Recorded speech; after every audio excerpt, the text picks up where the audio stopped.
Assalamu alaikum ƴan uwa mabota bibiyan mu a wannan tasha mai suna Zallar India House TV.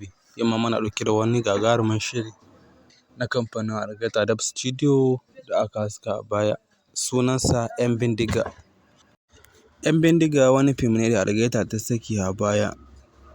Ba haɗe da fassarar shi ba, kasancewa kamar ko da yaushe idan dai mu ma muga fim ya yi kyau ba mu taɓa kawo shi a tashar ba, muka yi ƙoƙari mu kawo shi saboda ta yiwu masu bibiyan mu su ma ba su taɓa kallon shi ba. Ko da ka kalle shi idan ka manta shi za ka sake kallon shi. To kamar da aka saba wannan fim shi ma na ɗauke da maƙulan sirri guda 4 ga su nan mun ɗora a saman bidiyon. Kamar yadda aka saba sai ka tsaya kalli bidiyo tun daga farko har ƙarshe, domin ta haka ne za ka samu damar kallon wannan, ta haka ne za ka samu damar ɗaukar maƙulan sirrin da muka ɗora. Bayan ka ɗauki maƙulan sirri so za ka je ka taɓa link a comment section. Bayan ka samu link a comment section sai ka danna shi kai ka inda ake buƙatar maƙulan sirri. To ta nan ne wannan maƙulan sirrin da ka ɗauka za su yi aiki. To sai ka yi ƙoƙari kalli bidiyo tun daga farko har ƙarshe domin ɗaukan maƙulan sirri. Shi ko da yaushe muna ce muku ku tsaya ku kalli bidiyo tun daga farko har ƙarshe ba saboda komai ba, saboda akwai maƙulan sirri, akwai lambobin da muke ɗora. Wannan lambobin sai da su, wannan lambobin sun zama kamar su ne da Hausance, kamar su ne sai da su a baka damar kallon wannan fim ɗin. So bayan ka tsaya kalli bidiyon tun daga farko har ƙarshe ɗan uwa sai ka zo a comment section inda ake comment, sai ka zo ka ga rubutu can wani rubutu sai ka danna shi.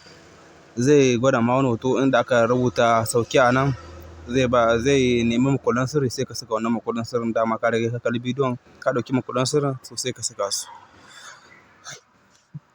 Sannan wanda ba su samu damar su yi mana subscribe ba sai su daure su yi mana subscribe. Idan yau ne farkon ziyartar ka wannan channel ɗin, ka yi haƙuri ka yi mana subscribe. Sannan ka tura ma 'yan uwanka wannan bidiyon ma ka yi share wannan bidiyon ga 'yan uwanka su ma su zo su kalla yadda za a yi su samu damar kallon wannan gagarumin shirin mai suna 'Yan Bindiga. 'Yan Bindiga ga yanan fim ɗin yana da kyau sosai gaskiya. Yana da kyau sosai. Ga shi nan ma mun kawo muku shi a wannan tasha tamu mai suna Zallar India House TV. So sai a yi ƙoƙari mutum ya tsaya a ajiye hankalin shi ya ɗauki wannan maƙulan sirrin da muka ɗora, domin ta haka ne za ka samu damar kallon wannan fim ɗin. Sannan muna godiya da bibiyan mu da kuke yi. Muna godiya da supporting da nuna mana ƙauna. Kamar kullum mu ma ko da yaushe muna ƙoƙarin kawo abin da zai faranta muku rai kamar yadda kuma kuke ƙoƙarin faranta mana rai. Sannan muna godiya da bibiyan mu. So ga shi nan mun kawo muku 'Yan Bindiga, wani fassara ne da Algaita ta yi fassara a shekarar nan da ta wuce. So ga shi nan mun kawo muku shi.